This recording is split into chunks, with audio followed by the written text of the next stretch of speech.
नमस्कार, संकट और समाधान के स्पेशल कार्यक्रम में आपका स्वागत है। मैं हूं दीपक मिश्रा, आप देख रहे हैं बंसल न्यूज। और जैसा कि आप जानते हैं कि हमारे स्पेशल प्रोग्राम में हम हर दिन शाम 7 से 8 बजे तक तमाम उन सवालों पर फोकस करते हैं जिन्हें लेकर लोगों के बीच बहुत सारी भ्रांतियां होती है, कंफ्यूजन होता है और कोरोना को लेकर एक डर होता है। आज के इस कार्यक्रम में एक्सपर्ट पैनल के तौर पर जो मेहमान हमारे साथ मौजूद हैं, जल्दी से आपको मैं पहले उनसे मिलवा देता हूं, मुखातिब करा देता हूं।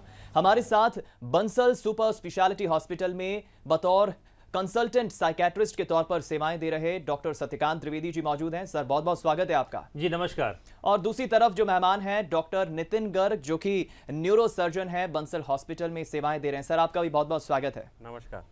तो दर्शकों का बेहद प्यार मिल रहा है इस कार्यक्रम को लेकर और काफ़ी अच्छा रिस्पांस मिल रहा है और दर्शकों को काफ़ी इंतजार रहता है कि हम भी फ़ोन कॉल करके अपना डर दूर करें, सवाल दूर करें। तो आपके टेली नंबर जो स्क्रीन है, टेलीविजन स्क्रीन पर ऊपर की तरफ जो नंबर फ्लैश हो रहे हैं, आप उन पर कॉल कर सकते हैं टेलीफोन के माध्यम से और हमारे दोनों ही डॉक्टर्स से आप सीधा सवाल पूछ सकते हैं। तो बिना किसी देर किए हम आगे चर्चा को बढ़ाते हैं। डॉक्टर सत्यकांत से ही मैं रिक्वेस्ट करूंगा कि सर आगे इस चर्चा को बढ़ाएं। जी धन्यवाद दीपक। डॉक्टर नितिन, बहुत सारे पेशेंट्स ऐसे होंगे जो मुझे लगता है सर्जरी का वेट कर रहे होंगे और अचानक कोविड-19 की एंट्री हो गई, तो इस समय उनका मैनेजमेंट आप कैसे कर रहे हैं और ऐसे रोगियों को आप क्या सलाह देना चाहते हैं? करेक्ट। देखिए, बहुत ही असामान्य या असाधारण स्थिति से हम लोग गुजर रहे हैं। शायद हम सब अपनी जीवन काल में पहली बार ऐसी स्थिति का सामना कर रहे हैं और इस स्थिति में हम सब जानते हैं कि सबसे सुरक्षित जगह जो है वो हमारा घर है। हम घर पे ही रहें, सबसे सुरक्षित उसे मानते हैं। सो हम ये नहीं चाहते कि पेशेंट्स को अनावश्यक कारण की वजह से हम अस्पताल बुलाएं, but at the same time ये भी आवश्यक है कि जिन पेशेंट्स को इलाज लेना बहुत ज़रूरी है उन्हें हम उन्हें आइडेंटिफाई करें और अस्पताल बुलाएं। तो इसके लिए हम लोगों ने न्यूरो सर्जरी के हिसाब से तीन श्रेणियाँ बनाई हैं। एक है जिसमें आपातकालीन सर्जरी या इमरजेंसी सर्जरी की आवश्यकता है। दूसरी है जिसमें आवश्यक सर्जरी है जिसे हफ्ते 10 दिन के अंदर करना बहुत ज़रूरी है। और तीसरी होती हैं जो कि सामान्य सर्जरीज़ हैं। तो अगर हम पहली सर्जरी की बात करें जो आपातकालीन सर्जरी है, इमरजेंसी सर्जरी है, जैसे कि नाम से दर्शित होता है कि ये एक इमरजेंसी प्रोसीजर है। एक उदाहरण के तौर पे अगर किसी को ब्रेन हेमरेज होता है, पेशेंट बेहोश हो जाते हैं, तो उसमें हम सर्जरी को डिले नहीं कर सकते हैं। तो वो सुविधाएं और वो सेवाएं हम जारी रख रहे हैं। जो दूसरी कंडीशन होती हैं वो होता है जिसमें हम हफ्ते 10 दिन या ज़्यादा से ज़्यादा 2 हफ्ते तक का समय ही वेट कर सकते हैं। उदाहरण के तौर पे कभी कभार जो हमारे अभी हम जो पेशेंट्स देख रहे हैं जिन्हें ऐसी सर्जरी करनी पड़ रही है वो है जिन्हें ब्रेन ट्यूमर्स हैं जो काफ़ी बड़े हो गए हैं और जिसकी वजह से प्रेशर का इफ़ेक्ट काफ़ी आ रहा है। और इस प्रेशर की इफ़ेक्ट की वजह से अगर हम ज़्यादा विलम्ब करते हैं तो हानिकारक हो सकता है।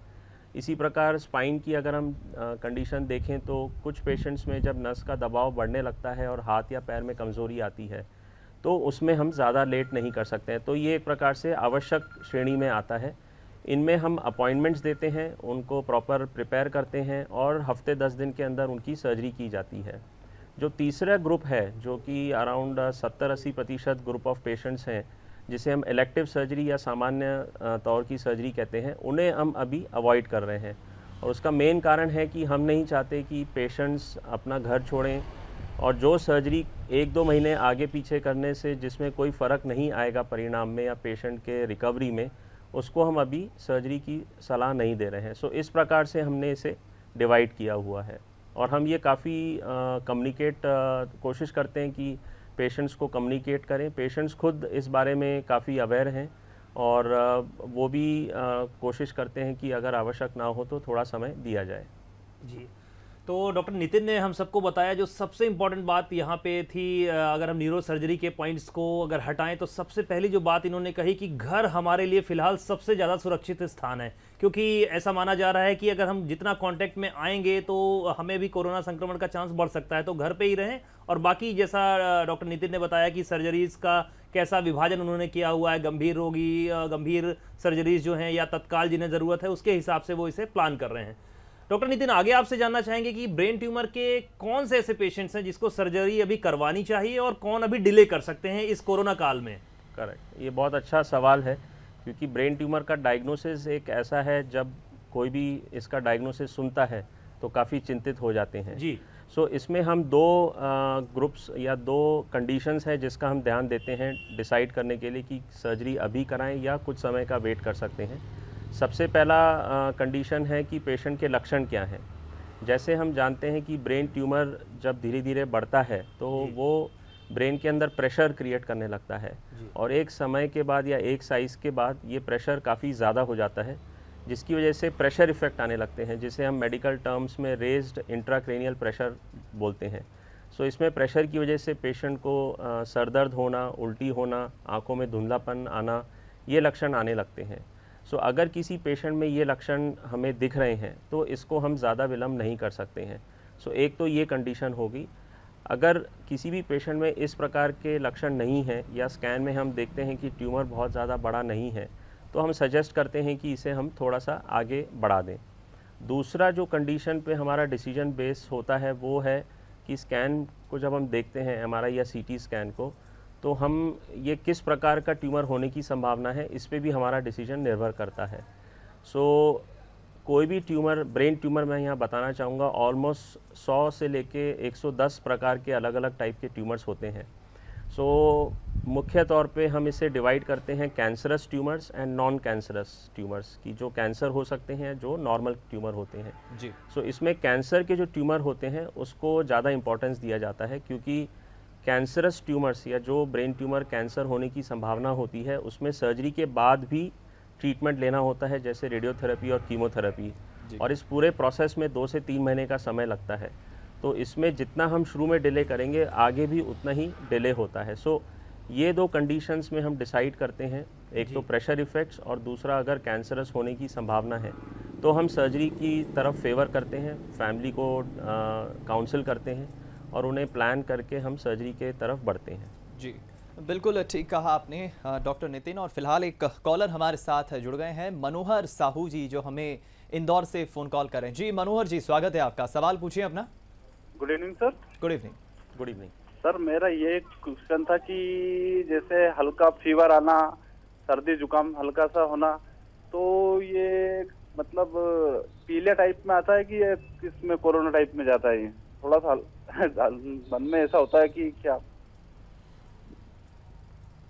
डॉक्टर सत्यकांत शायद इसका ज़्यादा क्लियर जवाब दे मुझे लगता है कि मनोहर जी, इस समय जो भी कोरोना को लेकर के जो लक्षण बताए जा रहे हैं, वैसे क्लासिकल लक्षण तो आप में नहीं दिख रहे हैं, लेकिन ये बात ज़रूर मैं कहना चाहूँगा कि इस समय कोरोना का प्रेजेंटेशन किसी भी फॉर्म में हो सकता है।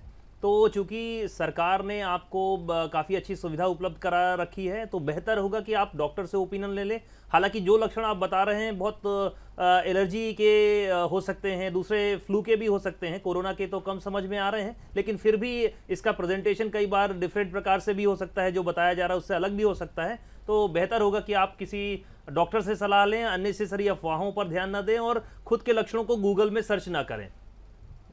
चलिए, फिलहाल एक और कॉलर हमारे साथ जुड़ गए हैं, विवेक जुग्गल जी, जो हमें राजधानी भोपाल से ही फ़ोन कॉल कर रहे हैं। जी विवेक जी, अपना सवाल पूछिए। Hello, good evening sir. Good ये इवनिंग। मैं पूछ रहा हूँ अपने डॉक्टर गर्ग साहब से कि जैसे गर्मी में जैसे कोरोना किसी को होता है तो उसमें क्या रियायत बदलना पड़ेगी, सावधानी बरतनी पड़ती है? ये बहुत बेसिक सा सवाल है, हालांकि हम इस पर पहले कई बार डिस्कस कर चुके हैं। बहुत संक्षिप्त में डॉक्टर नितिन, मैं चाहूँगा जवाब दें आप। सिंपल है, आजकल टीवी रेडियो सब जगह इसके बारे में है। Stay at home, stay safe, social distancing रखिए, हैंड हाइजीन रखिए, हाथों को बराबर धोइए, अनावश्यक कारण से आँखों को या चेहरे पे अपने हाथ से टच ना करिए और बाहर ना घूमें।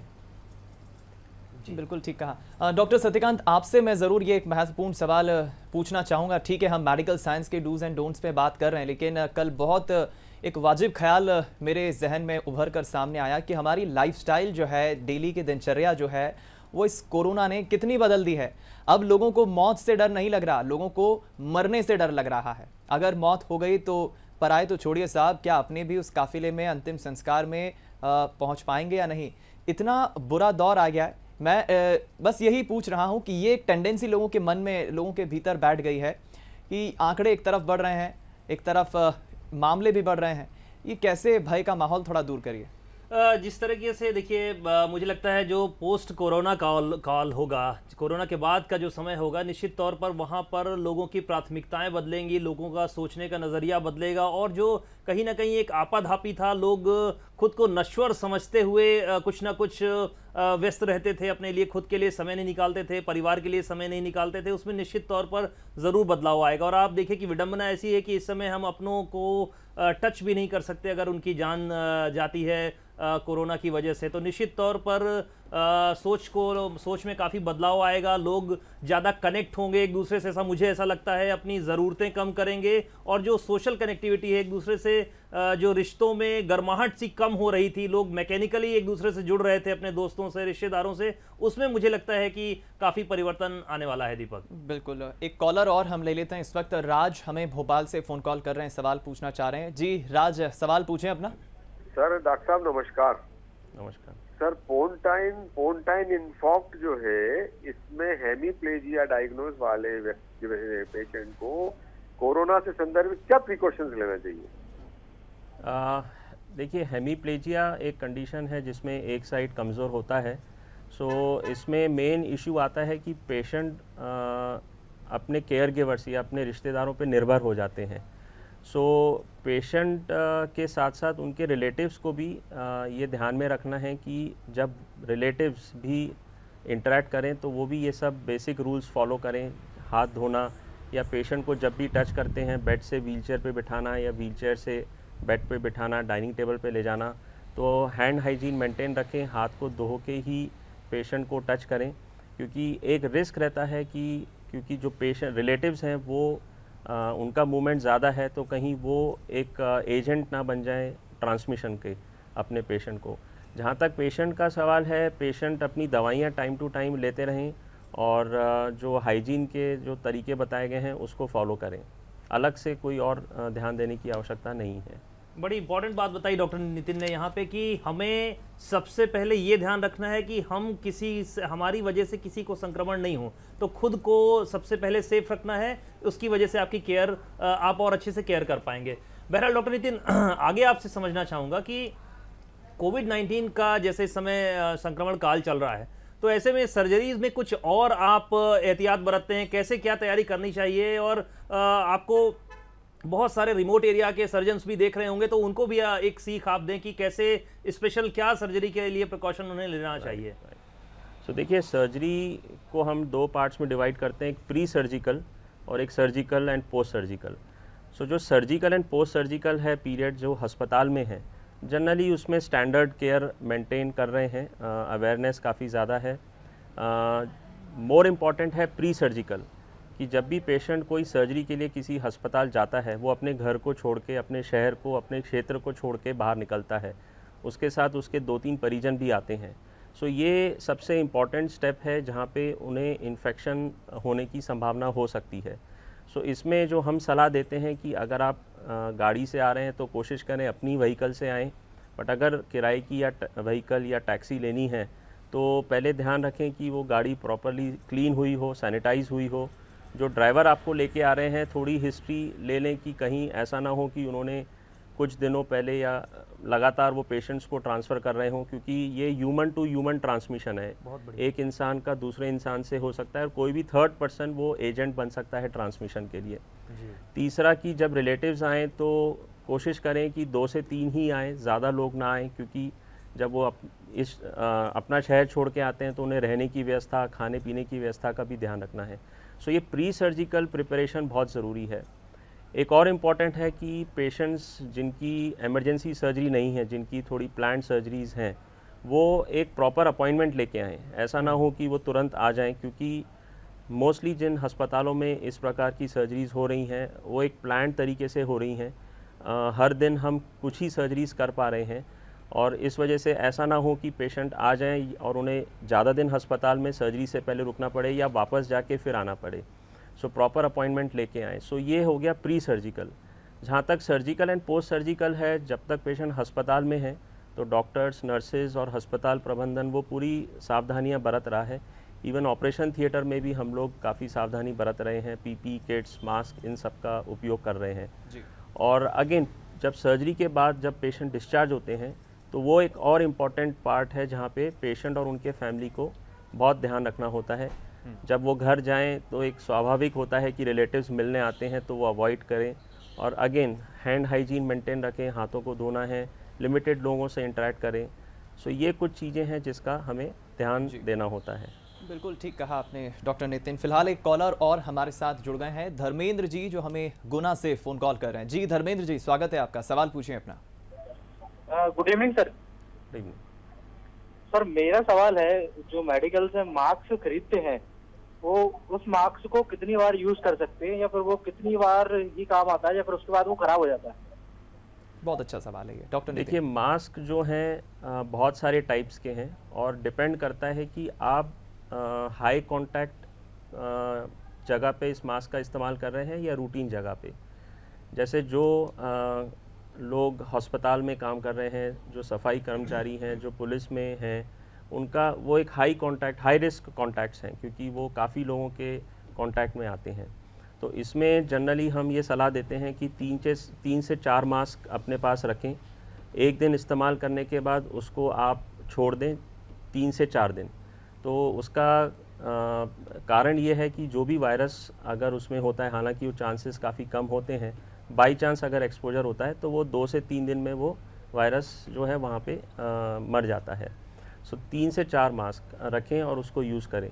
जो दूसरा ग्रुप है, जो कि हम नॉर्मल पॉपुलेशन है, कि आप अपने घर में हैं, आपका कोई हाई रिस्क कॉन्टैक्ट नहीं है, उसमें आप सेम मास्क को इस्तेमाल कर सकते हैं।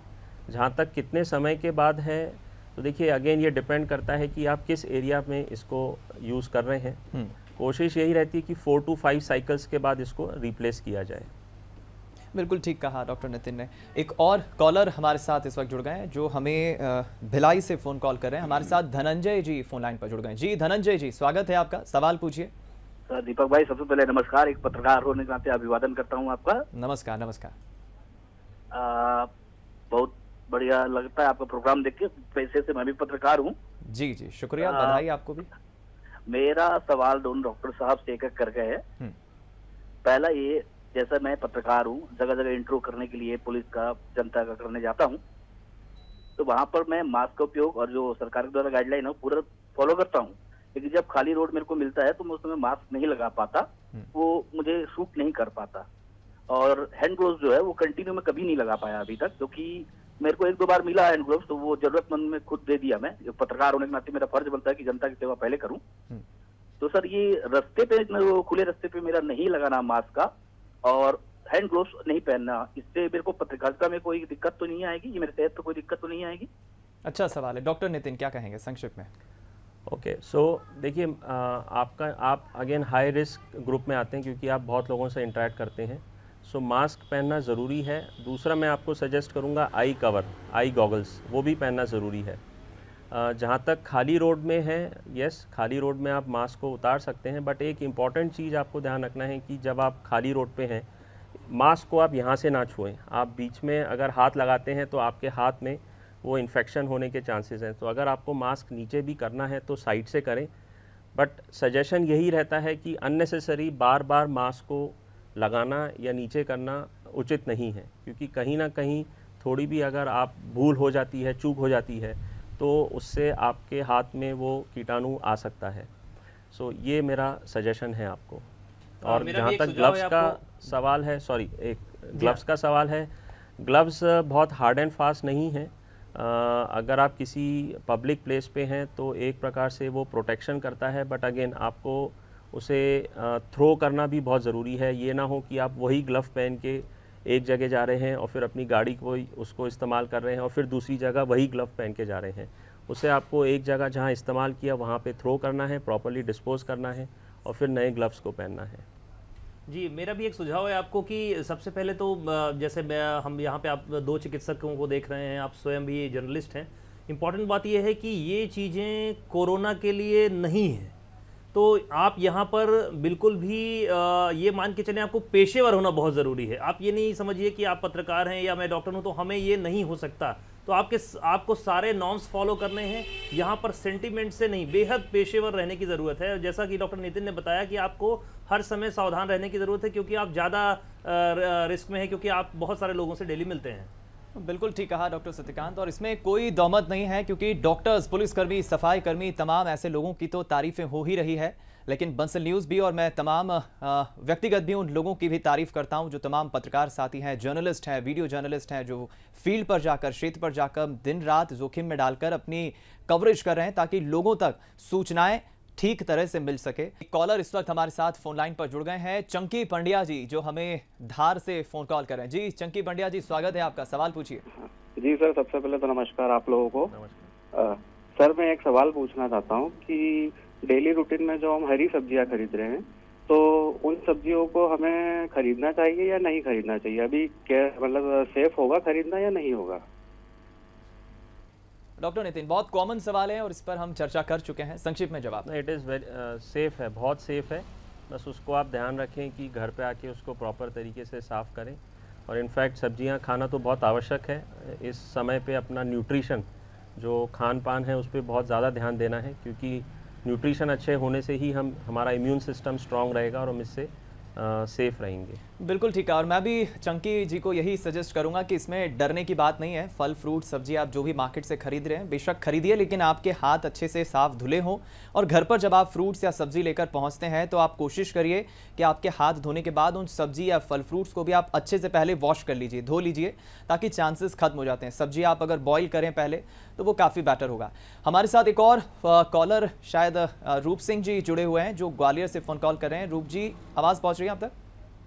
लगता है हमारा संपर्क टूट गया है। चर्चा को आगे बढ़ाते हैं। डॉक्टर नितिन, आप ही से मेरा ये सवाल रहेगा कि क्या सर्जरी में किसी और तरह की तैयारी करने की आवश्यकता है या ऐसी कोई प्रिकॉशंस लेने की आवश्यकता है सर्जरी के वक्त जिससे कि कोविड का खतरा ना हो, चांसेस बहुत कम हो? सो देखिए, सर्जरी में अगर हम सर्जरी की बात करें तो उसमें कोई अलग से तैयारी की आवश्यकता नहीं है।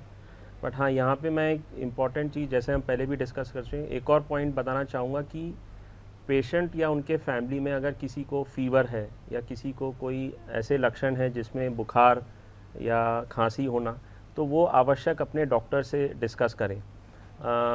हमने देखा है कि क्योंकि माहौल ऐसा है, काफ़ी लोग घबराते हैं। कुछ प्रतिशत पेशेंट्स ऐसे भी हैं जिन्होंने हमें ये लक्षण नहीं बताएं, तो ये उनकी सेफ्टी के लिए ही बहुत आवश्यक है, क्योंकि हम वैसे भी किसी पेशेंट में अगर कहीं पे भी शरीर में इन्फेक्शन हो तो हम सर्जरी वैसे भी नहीं करते हैं। बट अगर पेशेंट के साथ कोई परिजन है जो उनके साथ घर में या उनके साथ आए हैं, अगर उनको भी ऐसी कोई दिक्कत है तो प्लीज़ वो इन्फॉर्म करें, ताकि हम उसके हिसाब से ही सर्जरी की प्लानिंग करें। क्योंकि अगर कोई पेशेंट में इन्फेक्शन होता है और सर्जरी भी होती है तो वो थोड़ा सा रिस्की हो सकता है। तो इम्पॉर्टेंट बात यह है कि हमें डॉक्टर को पूरी डिटेल्स बतानी है, क्योंकि जैसा कि मैंने कल भी बताया था कि आपकी ट्रीटमेंट की पूरी लाइन चेंज हो सकती है। इसलिए डॉक्टर से आप कुछ भी हाइड ना करें इस शक से कि डॉक्टर उसे ट्रीट नहीं करेंगे, बताएंगे तो वो ज़्यादा बेटर हो पाएगा। बहरहाल डॉक्टर नितिन, आगे आपसे जानना चाहता हूँ कि अगर कोई भी व्यक्ति जो कोविड-19 उसका पता चलता है, साथ में अगर उसके कोमॉर्बिड ब्रेन ट्यूमर का भी उसी समय पता चलता है, तो फिर कैसे क्या ट्रीटमेंट लाइन होगी, इसके बारे में बताएं। देखिए, बहुत ही तनावपूर्ण कंडीशन होती है, क्योंकि as it is brain tumour के डायग्नोसिस सुनते ही सब घबरा जाते हैं। और दूसरा रहता है कि इस महामारी के चलते, लॉकडाउन के चलते काफ़ी बार पेशेंट्स को लगता है कि वो अपने डॉक्टर से मिल नहीं पा रहे हैं या कनेक्ट नहीं हो पा रहे हैं। सो इसका मैं यही कहना चाहूँगा कि हम सब आपके लिए उपलब्ध हैं। फिज़िकली शायद ना उपलब्ध हो पाए, बट आजकल व्हाट्सएप है, सबके हाथों में स्मार्टफ़ोन है, व्हाट्सएप है। सो हमने जो पॉलिसी बनाई है, ऐसे पेशेंट्स हमें कांटेक्ट करते हैं, हम पहले व्हाट्सएप पे उनकी सारी रिपोर्ट्स मंगा लेते हैं और फिर हम वीडियो कॉल करते हैं। सो इस तनाव को कम करने का एक ही तरीका है कि आप अपने डॉक्टर से संपर्क करें, आप टेंशन ना लें, और जब आप उनसे डिस्कस करेंगे इस बारे में तो काफ़ी चीज़ों का आपको हल मिल जाएगा और आगे कैसे बढ़ना है उसके बारे में भी आपको क्लियर हो जाएगा। एक और चीज़ जो, क्योंकि अभी तक यही रहता है कि हम घर से निकले, डॉक्टर को दिखाया, आमने सामने डिस्कस किया और काफ़ी चीज़ों का हल निकल जाता है, उसका आगे क्या करना है उसका भी हम डिसीजन ले लेते हैं। बट अभी लॉकडाउन के चलते काफ़ी बार पेशेंट्स आ नहीं पाते हैं, उन्हें पास बनवाने में टाइम लगता है। सो मोस्टली जिन अस्पतालों में ऐसे ऑपरेशंस या फैसिलिटीज़ हैं जहां ये ऑपरेशंस हो रहे हैं, उनके पास ये ऑनलाइन या व्हाट्सएप कंसल्टेशंस की सुविधाएं हैं। सो प्लीज़ आप उन्हें कांटेक्ट करें, जो भी आपके मन में डाउट्स हैं उसका एक लिस्ट बना लें, उन पे सवाल करें, ताकि आपको बीमारी से संबंधित जो भी जानकारी चाहिए आपको मिल जाए। और ये ना सोचें कि इस महामारी के समय इलाज संभव नहीं है, बिल्कुल संभव है। कुछ एहतियात बरतने होते हैं जो हम आपको जब डिस्कस करते हैं तो हम लिस्ट देते हैं, बताते हैं। बट जिस पेशेंट को जब इस सर्जरी की अगर आवश्यकता है, जो भी ट्रीटमेंट की आवश्यकता है, आसानी से उसको लिया जा सकता है। जो नॉर्मल तरीके से हम करते हैं उससे थोड़ा हटके है, बट सब कुछ सुविधाएं उपलब्ध हैं और रिज़ल्ट भी अच्छे हैं। बिल्कुल ठीक कहा आपने। एक कॉलर इस वक्त हमारे साथ फोन लाइन पर जुड़ गए हैं। समीर खान जी हमें भोपाल से फ़ोन कॉल कर रहे हैं। जी खान साहब, सवाल पूछिए अपना। आप सुन पा रहे हैं? खान साहब, अपने टीवी सेट का वॉल्यूम आप बंद कर दीजिए, म्यूट कर दीजिए, ताकि आवाज़ ठीक तरह से हम तक पहुंच पाए। अपना सवाल पूछिए। सर, मेरा छोटा भाई है, आपका पेशेंट है और आपको दिखाता है। अब ये कोरोना वायरस के चक्कर में काफ़ी वो डिप्रेशन में जा रहा है कि सर भी अवेलेबल नहीं है और कहीं घूमने से भी बिल्कुल वो घर में ही है कि वो क्या करे, अगर कुछ उसको हो गया तो क्या होगा। आपका सवाल है कि किस डॉक्टर से है? सत्यकांत त्रिवेदी सर। जी। तो अभी सबसे इम्पोर्टेंट बात है, जो भी दवाइयाँ उनकी चल रही हैं उनको आप स्टॉप मत करिए। दवाइयों को उपलब्धता में अगर समस्या हो तो वहाँ पे आप अपने जो भी जिला अधिकारी हैं, एसडीएम है, तहसीलदार हैं, उनसे आप दवा लेने में हेल्प कर सकते हैं। अदरवाइज़ हमारे बंसल अस्पताल में आपको दवाइयाँ उपलब्ध हो जाएंगी। और महत्वपूर्ण बात यह है कि उनसे उनकी फीलिंग्स के बारे में सुनिए। कई बार हम ऐसे पेशेंट को समझाते ज़्यादा हैं और सुनते नहीं हैं। बहुत सारी जो मन की बातें होती हैं वो सुन लेने मात्र से पेशेंट को काफ़ी रिलीफ मिल जाता है। तो उनकी बातें अच्छे से सुने, और बहुत इमरजेंसी लगे तो बंसल अस्पताल में भी हम उपलब्ध हैं इमरजेंसी केसेस के लिए। लेकिन अगर इमरजेंसी नहीं है तो हम ये बिल्कुल नहीं चाहेंगे कि आप अस्पताल को विजिट करें, क्योंकि अननेसेसरी आपको यात्रा के दौरान इस संक्रमण का खतरा हो सकता है। तो दवाएं बंद नहीं करें।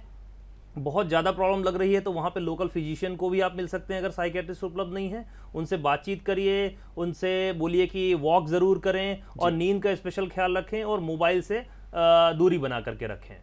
चलिए, एक और हमारे साथ कॉलर इस वक्त आप कार्यक्रम में जुड़ गए हैं, अतुल श्रीवास्तव जी, जो हमें इटारसी से फ़ोन कॉल कर रहे हैं। जी जी अतुल जी, सवाल पूछिए। अपने टीवी सेट का वॉल्यूम पहले बंद कर दीजिए। अतुल जी? नहीं, बसंत श्रीवास्तव। बसंत जी, चलिए मैं क्षमा चाहूंगा, आपका नाम मैंने गलत लिया। बसंत जी, स्वागत है आपका बंसल न्यूज में। सवाल पूछिए अपना, और अपने टीवी सेट का वॉल्यूम बंद कर दीजिए। बिल्कुल बंद है सर। मैं ये जानना चाह रहा था, मैं बैंक में काम करता हूँ। हमारे यहाँ जैसे जो विड्रॉल लेने आते हैं पेशेंट, वो कस्टमर जिनका अंगूठा लगाते हैं, तो अंगूठा लगाने के लिए हमें 2-3 पैड तो रख नहीं सकते या 4 पैड।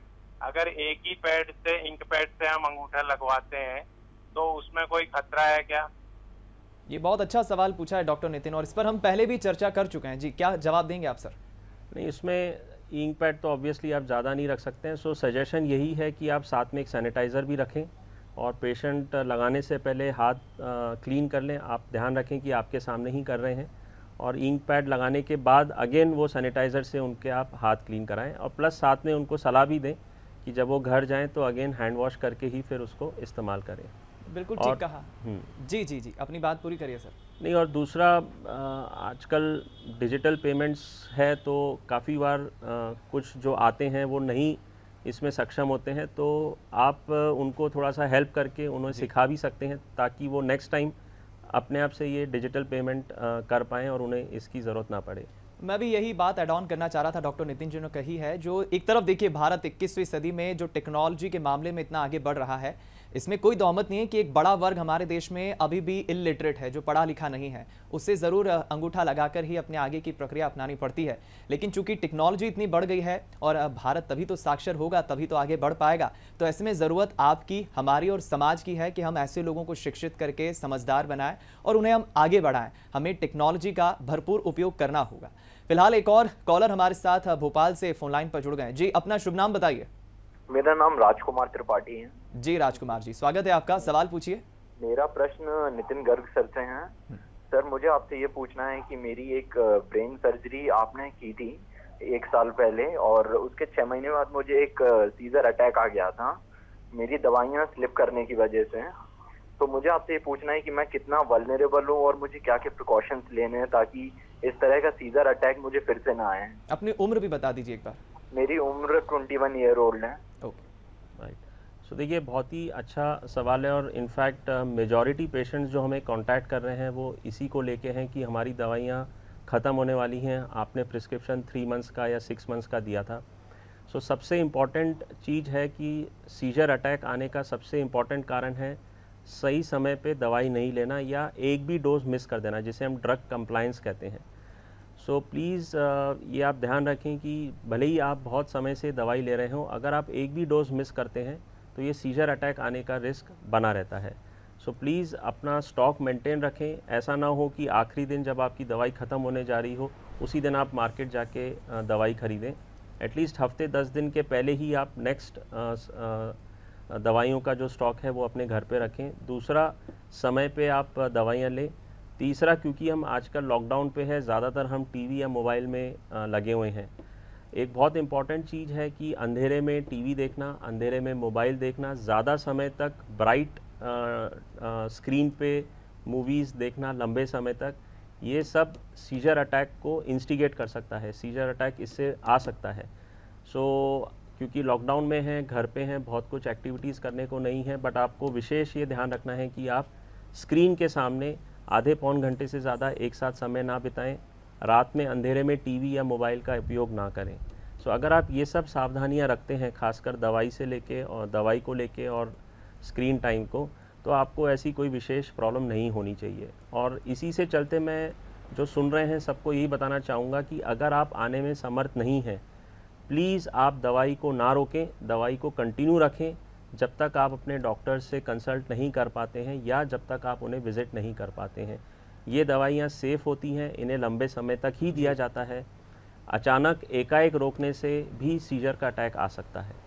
जी, तो राज, आपको इन बातों का ध्यान रखना है और 3S प्रिंसिपल पे ध्यान रखना है। स्लीप, स्ट्रेस और स्क्रीन, ये तीनों बड़े इंपॉर्टेंट प्रेसिपिटेंट होते हैं किसी भी सीजर अटैक के लिए। और जैसा कि डॉक्टर नितिन ने आपको बताया, अपनी दवाओं का स्टॉक बढ़िया से रखें। आगे डॉक्टर नितिन, आपसे जानना चाहता हूं कि कई बार जब बात न्यूरो सर्जरी, न्यूरोलॉजी की आती है तो कहीं ना कहीं हमें स्कैनिंग से गुजरना होता है। तो जैसे सिटी स्कैन है या MRI स्कैन है या जहाँ कहीं पे भी हमें किसी मशीन के थ्रू जाना है या कुछ जैसे रेडियोथेरेपी ही हुआ, तो ऐसे में क्या ऑप्शंस हो सकते हैं और मरीज को कितनी घबराहट, बेचैनी जो होती है मशीन में जाने को लेकर के, कोरोना से संक्रमण को लेकर के, तो वहाँ पर हाइजीन मेंटेन करना, ये सब मरीज खुद को कितना सुरक्षित महसूस करे? राइट, देखिए बहुत इंपॉर्टेंट क्वेश्चन है। सो इसमें हम इसे 2 पार्ट में डिवाइड करते हैं। एक तो मशीन में जाने और हाइजीन मेंटेन करने का, और दूसरा कि क्या ये आवश्यक है और अगर हम लेट कर सकते हैं तो कितना उसको आगे बढ़ा सकते हैं। तो अगर हम पहले उस पर जाएँ पॉइंट में, तो जिन सेंटर्स में MRI, CT स्कैन या रेडियोथेरेपी हो रही है, वहाँ एक स्टैंडर्ड प्रोटोकॉल्स हैं। हर पेशेंट के बाद मशीन की सफाई होती है। पेशेंट जब जाते हैं तो उनका भी एक प्रॉपर हैंड वॉश किया जाता है। पेशेंट बाहर आने के बाद अगेन मशीन का क्लीनिंग होता है। और 2 मरीज़ों के बीच में एक टाइम दिया जाता है जिसको हम टर्न अराउंड टाइम कहते हैं, जो नॉर्मल कंडीशन से के हिसाब से काफ़ी ज़्यादा है। सो जनरली इसमें कोई ऐसा रिस्क नहीं रहता है क्योंकि प्रोटोकॉल्स इन अस्पतालों में फॉलो किया जाता है।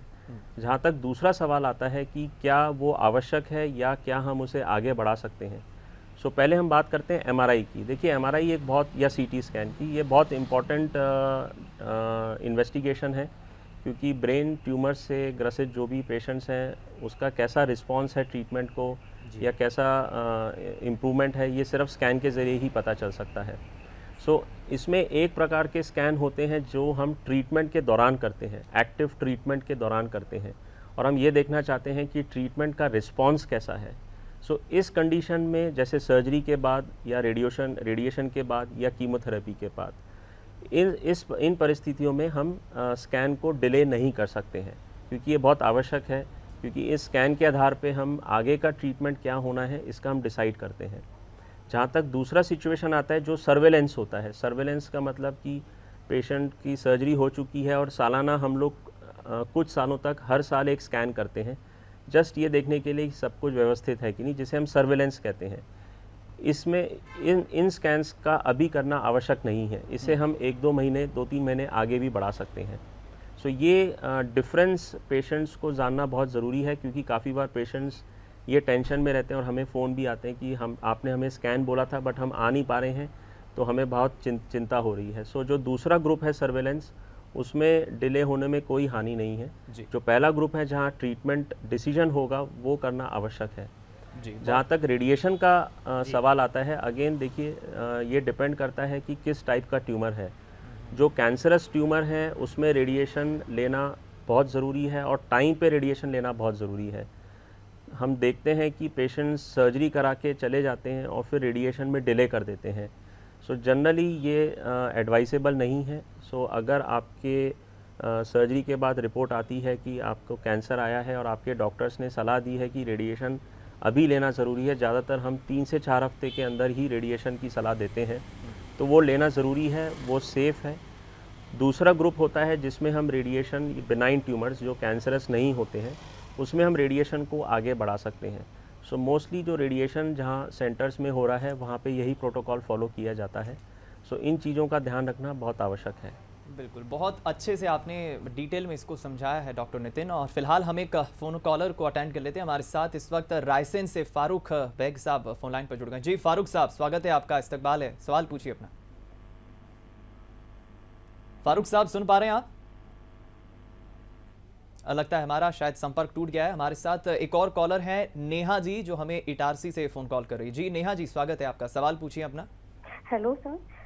जी सर, मैं जानना चाह रही थी कि जो सब्जियों से मतलब कोरोना अफेक्टेड हो सकता है, या उसको सब्जियों को कैसे वॉश करें, या बताइए आप थोड़ा। नेहा जी, ये बहुत बेसिक सवाल है, इसके पहले भी डॉक्टर आपको बता चुके हैं। उसका यही है कि आप जब भी किसी फ्रूट्स को या किसी भी सब्जी को आप मार्केट से खरीदती हैं, आप उसे ध्यान रखिए कि आपके खरीदने के पहले आपके हाथ साफ़ तौर पे धुले हों, एकदम साफ़ हो, सैनिटाइज हो। उसके बाद जिस सब्जी फ्रूट को आप घर में लेकर आ रहे हैं उसे आप डबल सेफ वॉश करिए अच्छे से। अगर आप सब्जी पका रहे हैं उसे अच्छे से बॉईल करिए। फ्रूट्स आप ले रहे हैं तो उसे अच्छे से वॉश करिए। इसमें ऐसे डरने की कोई बात नहीं है। डॉक्टर सत्यकांत। डॉक्टर नितिन, आगे आपसे जानना चाहूँगा कि अभी बंसल हॉस्पिटल में जो ब्रेन ट्यूमर्स हैं उनके लिए जो ट्रीटमेंट ऑप्शंस हैं, क्या उनमें कुछ अभी कमी की गई है या अनवरत जारी हैं? वो सलाह से लेकर के रेडियोथेरेपी से सर्जरी को लेकर कैसे हमारी यूनिट काम कर रही है, ये भी दर्शकों को आप बताएं। राइट, तो बहुत इम्पॉर्टेंट है। देखिए सर्जरीज जैसे हमने फर्स्ट डिस्कस किया था, हमने डिवाइड किया हुआ है कि जिन पेशेंट्स को ट्यूमर्स बड़े हैं, जिन्हें प्रेशर इफ़ेक्ट है, जिन्हें हम ज़्यादा लेट नहीं कर सकते हैं, उन्हें हम उनकी हम सर्जरीज़ कर रहे हैं। और सर्जरीज़ के बाद अगर रेडिएशन की आवश्यकता है और कीमोथेरेपी, तो वो भी उपलब्ध हैं सुविधाएं। उसके लिए जो भी प्रिकॉशंस हैं, चाहे वो अस्पताल में भर्ती के दौरान, ऑपरेशन के दौरान, वो स्टैंडर्ड प्रोटोकॉल्स और गाइडलाइंस के हिसाब से सारी सावधानियाँ बरती जा रही हैं। एंड सेम थिंग रेडिएशन में और कीमोथेरेपी में इन सब प्रोटोकॉल्स को फॉलो किया जा रहा है। जो दूसरा ग्रुप ऑफ पेशेंट्स हैं जिनके ट्यूमर्स बहुत छोटे हैं, जो कैंसरस नहीं हैं, जैसे मेनिंजियोमास या लो ग्रेड ग्लायोमास, उन्हें हम सलाह दे रहे हैं कि उनकी हम सर्जरी कुछ समय बाद ही प्लान करेंगे, जब ये महामारी का लोड कम हो जाएगा। सो इसके लिए हमें काफ़ी बार काउंसलिंग करनी होती है, समझाना होता है कि क्योंकि फैमिली काफ़ी टेंशन में रहती है कि आप सर्जरी को डिले करने से कहीं गठान बढ़ तो नहीं जाएगी या कोई साइड इफ़ेक्ट तो नहीं होगा। तो काफ़ी बार स्कैन देख के हम ये डिसीजन ले पाते हैं और उन्हें समझाने में आसानी होती है। आपने एक बात करी, लोड कम हो जाएगा महामारी का, तो आपका पर्सनल ओपिनियन डॉक्टर नितिन इस बारे में क्या है कि कैसे हम इस कोरोना को आगे देखने वाले हैं अगले 6 महीने, 1 साल, 2 साल में? ये मैं हर स्पेशलिस्ट से एक प्रश्न पूछ रहा हूँ, आपके भी विचार जानना चाहता हूँ। देखिए, इसमें कोई बात नहीं है, क्लियर, हम लोग सब क्लियर हैं मेडिकल स्पेशलिस्ट की। ऐसा नहीं है कि 3 तारीख को लॉकडाउन ख़त्म होगा और वायरस चला जाएगा। ये वायरस रहेगा, कुछ समय तक रहेगा। अगर हम मोटे मोटे तौर पे जो आंकड़े आ रहे हैं और जो ट्रैजेक्टरी है पूरे दुनिया में, सो मुझे लगता है कि हमें एक न्यू नॉर्मल को एडजस्ट होना होगा। हमें एडजस्ट होना होगा कि ये इसका प्रिकॉशन हमें कुछ महीनों से लेके 1 से 2 साल तक लेना आवश्यक है जी, क्योंकि ये संक्रमण है, वायरस है। जैसे जैसे हमें इसकी दवाइयाँ उपलब्ध होंगी, वैक्सीन उपलब्ध होगी, और जैसे जैसे हम लोग इसको एक्सपोज हो गए पॉपुलेशन में, जितने परसेंटेज इम्यूनिटी डेवलप होगी, और एक समय के बाद ये फ्लैटन आउट हो जाएगा। सो मेरे हिसाब से एटलीस्ट 6 मंथ्स टू 1 ईयर हमें प्रिकॉशंस, एहतियात बरतने होंगे। जी, फिलहाल हमारे साथ एक और कॉलर इस वक्त जुड़ गए हैं, गाडरवाड़ा से हमें कॉल करें। सबसे पहले अपना शुभ नाम बताइए। शेख इस्माइल सर। शेख इस्माइल जी, इस्तकबाल है आपका कार्यक्रम में, सवाल पूछिए अपना। नमस्कार डॉक्टर साहब। नमस्कार। नमस्कार सर। डॉक्टर साहब, मैं ये जानकारी चाह रहा था, ये हिंदू समाज में मट्टी को मतलब जला देते हैं और मुसलमान समाज में इसको दफनाते हैं। हेलो जी जी, आप अपनी बात पूरी रखिए, आवाज आ रही है। मान के चलो ये मट्टी को 10 साल या 15 साल बाद किसी ने उखाड़ ली तो उसका वो जो बारह से वो उखड़ेगा नहीं फिर? बहुत अच्छा सवाल पूछा है डॉक्टर नितिन, क्या कहेंगे? जो भी अभी तक एनालिसिस हुआ है उसमें ये हुआ है क्लियर कि जो सरफेस जो पोरस नहीं है, मतलब जिसमें पानी अंदर नहीं जा सकता है, जैसे स्टील या प्लास्टिक, उसमें वायरस ज़्यादा से ज़्यादा 2 से 3 दिन तक ही जीवित रह सकता है। बट जो पदार्थ या जो सरफेसेस ऐसे हैं जैसे कपड़ा हो गया या मट्टी हो गई, उसमें वायरस कुछ ही घंटों तक जीवित रहता है। सो ये सालों के बाद इसका कोई आने की संभावना नहीं है। फिलहाल बिल्कुल ठीक कहा, और इसके ऐसे अभी कोई ऐसे चांसेस भी नहीं मिले हैं। फिलहाल उम्मीद यही है, हमारी जो कार्यक्रम का हमारा उद्देश्य है, जो मकसद है, वो बिल्कुल कारगर साबित हो रहा है। तमाम टेलीफोन कॉल्स हमें आते हैं, लेकिन हम कुछ ही टेलीफोन कॉल्स अटेंड कर पाते हैं, कुछ ही सवालों को जो है हम अटेंड कर पाते हैं। मकसद जो है हमारा वो बिल्कुल क्लियर है, तो आप भी डरिए नहीं, और जो हिदायतें आपको, जो सलाह यहाँ पर मेडिकल साइंस की भाषा में डूज एंड डोंट्स बताए जाते हैं हमारे डॉक्टरों के द्वारा, उसे आप ज़रूर फॉलो करिए। प्रशासन, सरकार जो गाइडलाइंस आपको दे रहा है फॉलो करने के लिए, पालन करने के लिए, आप बाकायदा उसका भी पालन करिए, ताकि जल्द ही हम ये जंग जीतें और एक बार फिर सामान्य तरह से जो जनजीवन है वो वापस लौट आए। डॉक्टर सत्यकांत और डॉक्टर नितिन सर, आपने समय दिया और इस कार्यक्रम में पधारे, सवालों के भी जवाब दिए, बहुत बहुत शुक्रिया आपका। नमस्कार।